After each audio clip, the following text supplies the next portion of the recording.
The following is for information purposes only and should not be considered investment advice. All opinions and views expressed by the contributors to this podcast are in a personal capacity only. They do not represent the views of Progressive Equity Research or any other organisation mentioned in this podcast.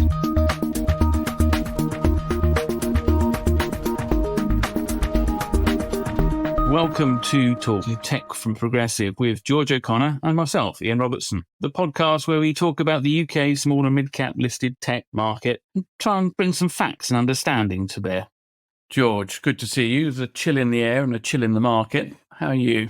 Hey there, Ian. Lovely to chat again. Ian, I understand you've been looking at Rightmove, which is the story of the day.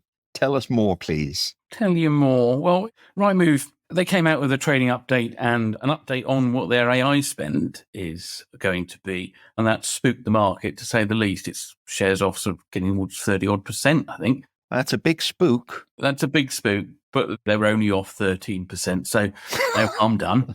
This was interesting because it came sort of same week as we'd just seen Trainline and Autotrader update the market. Both gave a little bit more detail on what they're doing with AI.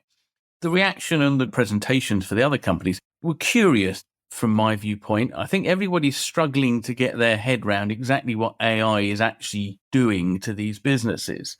And I think fundamentally everybody's looking for the reason, why is AI going to destroy these businesses? Why is AI changing their business model, changing their position in the value chain? And I think coming out of all three of them and looking to other similar businesses, it's not going to make much difference, really. If you are a marketplace business, you chuck in AI, you're still a marketplace business.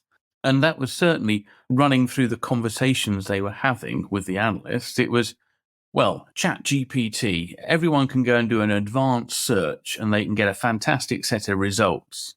Yes, potentially, but ChatGPT is going to be accessing the internet for a lot of that data to bring its own sort of learning up to date, because of ChatGPT only gets updated every 6 months. And frankly, how many people have got the skills and the patience to keep doing that as opposed to just go to Rightmove or just go to Autotrader? It seems people looking for reasons to get spooked. Is the concern that it's an issue around the spend crushes profitability, or the spend doesn't yield any ROI, or that the spend is really happening elsewhere and their moat is disappearing as we watch it? Well, on the moat, there's also another line of AI is going to destroy you by saying, oh, well, actually, AI makes everything easier to construct a whole new Rightmove or a whole new Autotrader. Yeah, it does. It makes it considerably easier to do that. It will be a lot cheaper, but it doesn't actually change the fact that you've got to build the relationships with the estate agents or the car dealers and the car manufacturers and everybody else in the ecosystem. And if you're going to try and do that, you're still playing catch up against these guys. You're still playing catch up against Trainline, Autotrader, Rightmove, because in the mindset of the public, that is where they go to.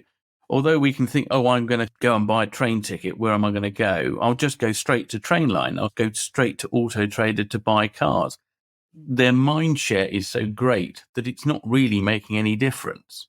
I love your use of the word mind share, but in fairness to them, they've got mind share, they've also got market share, and they've got trust. And yes, we were discussing someone like Seed Frog, potential disruptor, getting 1.5 million, but I hate to say, in the scheme of things, nowhere relative to the resources that, a Trainline can throw at it. Is your impression from the calls and the data you've been looking at that anyone is saying you shouldn't be investing in AI? Has that debate gone? They're brave enough to challenge the whole company on the entire, yes, AI is going to destroy you, but actually to say, no, you don't do it, because if you're looking for a bear case, you're also going to look for another bear case and another bear case and the other bear case. And of course, in the case of Rightmove, you've got a few aspiring competitors who've been lingering in the corners for years, and they're always worth the spook. What came out of the calls and the whole sentiment of the meeting is that AI isn't going to change anybody's business model. The only thing that AI changes in terms of business model is that of the human being, which is a bit scary. Whoa, unpick that one. This is something I've been looking forward to for years. Thank you very much. Please change my business model. Well, you go back to the internet. What did .com change? .com's fundamental change was pretty much actually just bricks and mortar, it changed a lot of that as a business model. But it didn't fundamentally change the way retailers worked or the way that accountants work or the way that solicitors work or insurers work. You just don't go to an insurance broker anymore. You don't always go to the supermarket. Sometimes you get it online. Yeah. I'm inspired by what AI can do, but inspired by what it can do in terms of efficiency, value added for people. But I don't think it's going to be destroying many business models. I'm reminded of a visit I did this week. I went on to a panel debate. The panel was AI practitioners, legislators, and suppliers. And they're all talking about uncertainty, UK government dithering, there's a lack of policy, a lack of clarity. And with all of these ingredients, they're saying that there is less investment in AI happening because, Main Street, like Wall Street, just doesn't like the uncertainty. And then they sort of totally contradict themselves by emphasizing how imperative it is to invest in AI. And if there's one thing we know about technology, for having looked at it for however many decades, is that the known thing is it's going to move on and you have to keep investing to keep up. If you don't, your competitors will come in there. That's right, absolutely. There's a greater certainty to that as a decision factor than there is to anything Rachel Reeves is going to do about income tax. Yeah. In terms of the wider tech industry, or probably the narrower tech industry, we had Endava this week, IT professional services company listed in New York, but HQ'd in London. CEO there, John Cottrell, AI is improving his productivity by 20 to 30%, using agents for design and coding. So you're going to say, George, whoa, these are quite narrow use cases. But nonetheless, he's saying he's getting 5 to 10 times productivity improvements. And then to play back to your Rightmove comment, he's saying that Endava can potentially improve margins on the back of that spend. Potentially. So we are all over the place. Now, that said, I'm a little bit fatigued today. We had the UK Tech Awards last night. The big winners there were AI companies. First one we've spoken about in a while, that was Quantexa. Vishal, the CEO there, won CEO of the Year. The other one was Luminance. Luminance is a legal tech company, so perfect AI use case. That's the latest to emerge from that Cambridge cluster that has produced Autonomy, Darktrace, and Featurespace. But the company of the year was Filtronic. Yes. Now, we all know Filtronic's been listed for 30 years. Great to see this one come together. So your comments on how uppy and downy tech can be, isn't it lovely to have a story around consistency? And particularly this management team, because they have slogged away for a good number of years to get this business. They've got a defined role. They know what they've got to do, and they've ground away there, and it's all come through. It's a lovely story. To illustrate, you can have a long life as a PLC, and you can bring investors on the journey. Another journey that investors are on is CoreWeave. Now, we discussed last week the whole tech circular economy group. So this was the latest in that batch of companies to report. You won't be surprised, revenue backlog doubling. Won't be surprised of the little side deals. So there was a 14.2 billion one with Meta, an OpenAI partnership, 6.3 billion collaboration with NVIDIA. So that little merry-go-round, yeah. All going well there. We also had results from Kainos. I don't know if you know the guys at Kainos, but a really nice IT professional services company, sort of 45% of revenue in UK Gov, doing sort of implementation services. Ian, do you have a driving license? I do have a driving license, there you are. Yes. They've done it. Blame them. On renewal, it's, wow, what a great experience that is if you're renewing your driving license. Anyway, that's their work. They also work with Workday. So great to sort of, have somebody else's board to basically surf on. They had a good set of results. And in fairness, the best set of results we've seen in a while, but almost better because they came astride peers Endava and Bouvet. Revenue up 7%. That's a bang tidy number in a market that is doing sort of half that number. But Kainos has got this strange hybrid software package or set of products that it sells to Workday's customers, which I had to say that I was always sort of, how on earth are you going to do that? Yes, you're given this free space that Workday allow you to develop in where they're not interested in producing a product because They don't think they can produce a product or an add-in or plug-in that's going to generate hundreds of millions of dollars of revenue. They're happy to throw those crumbs to the table. Yes. With Kainos being top of the list of dogs with their paws on the table, should we say. Better than snout in the trough, in fairness. Snout in the trough. I mean, it's been very impressive what they've done there. Yes, it has. But it's got one heck of a valuation. That's always been the issue. But again, it's a positive about London, isn't it, really? If you're a global tech investor, you could look anywhere. I want exposure to this trend. Whereas in London, it's a little bit more limited. But then the other side of London is that we've got a great history in terms of knowing these companies, understanding the KPIs, the headcount billable model. We've had Logica, CMG, Admiral, Detica. I mean, there's been a whole host of them have come to London. London investors love the underlying transparency. But also the other thing is that these always get acquired by someone. It's been a lovely path to shareholder value. Now, at the same time, Ian, you will recall post Y2K, at the time, London was host to 5 of these sorts of companies. Now, at the time, the driver was the SAP R3 yes. implementation companies. And sort of post that, they had a turn down. But even that lot all recovered and were then sold on. They were trading on twice what anybody else was in terms of body shops. That's right.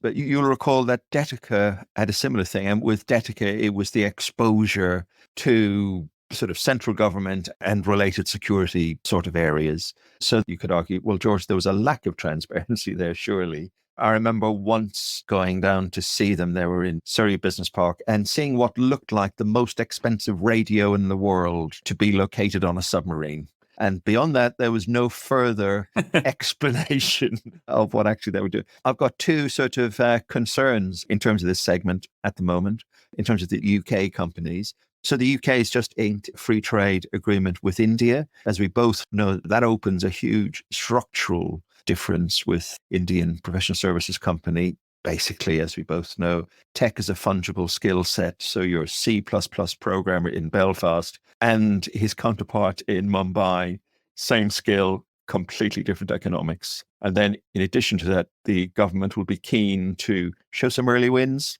in terms of getting Indian companies in here. And then for the Indian companies, we've overused the word uncertainty. So I'll use it again, the uncertainty in terms of their US clients.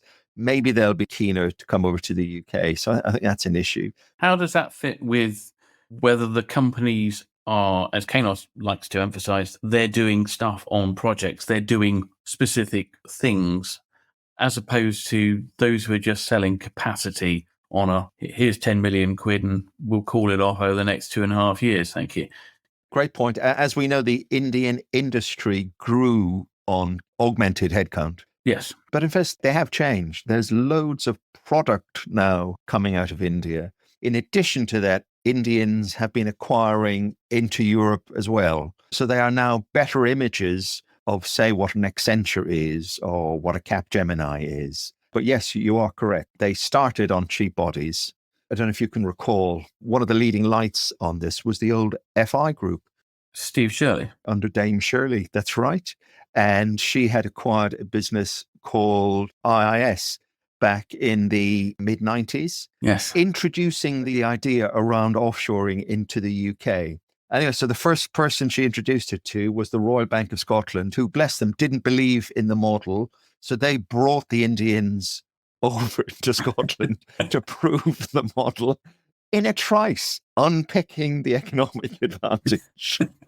Anyway, fortunately, times have moved on. My other concern in terms of the IT professional services is the staffing pyramid. And we can see how that's changing now with sort of big job cuts in terms of that industry, difficulties at the entry level. So we can see the pyramid is squeezing more into a box and then fewer people at the sort of later career stage as well. Now, in terms of driving that one home, you do need a very flexible employee base. And for that, as analysts, you and I are looking at staff attrition, simply because if the staff are coming and going, the more oil there is in terms of changing the model. Kainos is a super company. Everyone loves it. Top flight in terms of Glassdoor. The consequence of that is, of course, staff stay there. So it has... They should learn how to be nasty people. Got got to say on that, they've got great customer NPS as well. So it's not just staff. Everybody loves them. Investors love them. Yes. Absolutely. So it'll be harder for them to sort of drive through that model, which is going to be a necessary change, will be driven by AI. So circulating back to your comments on Rightmove, there is an imperative there, which is, now I'm quoting the CEO of Rightmove, failure to do it is a big failure.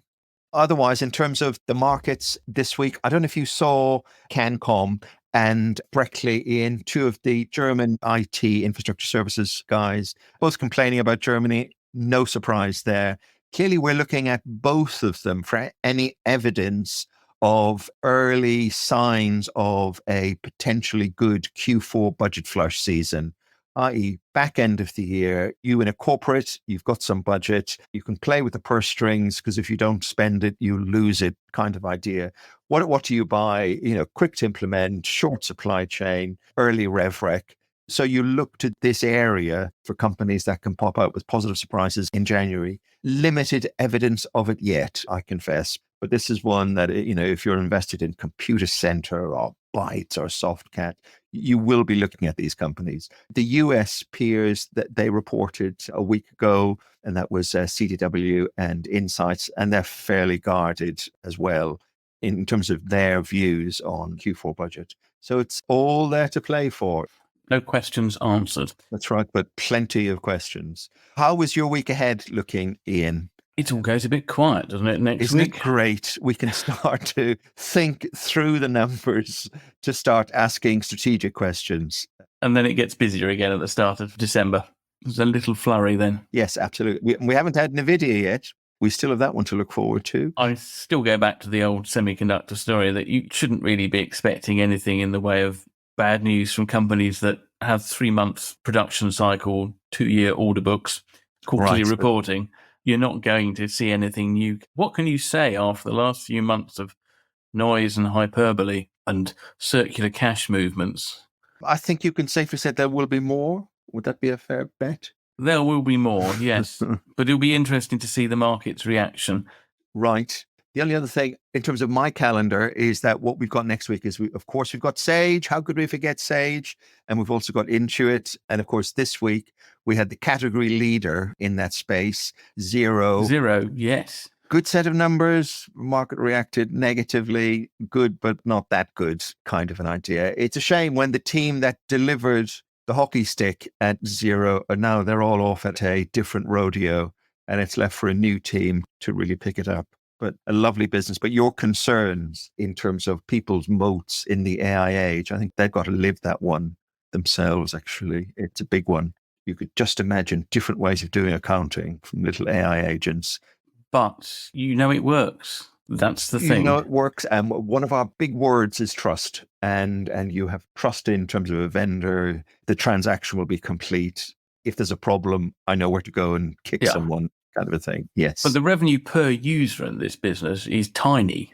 Yes. We're not talking hundreds of dollars per pop here. We're actually talking tens. Yes, absolutely. So I appreciate we look at them in a category, but clearly the category is SME goes from mom and pops to 250 seat companies. And that's a wide category. And classically, Sage, although it was sort of 50-50 in terms of the spread of revenue, clearly the customers were on the M side. And over the past couple of years, it's been M, emphasis, rather than S. And when I talk to people in there, they say the problem with S of late, over the past few years, is that it's almost impossible to recover your CAC because you're selling in so cheaply, you're giving so many free deals and free offers that there's a degree of bouncing around and following the offer. That can't go on. But then what the vendors are trying to do then is upsell you with lots of extra features. So there's been a whole spate of M&A and expansion apps that they've been doing, which in fairness, Xero has just completed one on a little payments company in America. But it has been very hard. And you could say, well, the issue there was barriers to entry for cloud, SaaS-based accounting software. It can't be that difficult. Now, that said, one of the big heroes in the sector in the UK, Dwayne Jackson, he was the cash flow guy, if you remember him, and then sold out. To a bank, wasn't it? I mean, in fairness, he sold out several times. Absolutely, it was to a bank, but it was also to Iris. Oh, right. So I've lost track of these businesses. He's soft launching his next foray. Well, a lot of it is about the ecosystem, isn't it? It's not just about mindshare with the users. It's mindshare with the people who are going to create your add-ons, the people who are going to go and answer the phone call to make sure that that company actually has their accounting system working.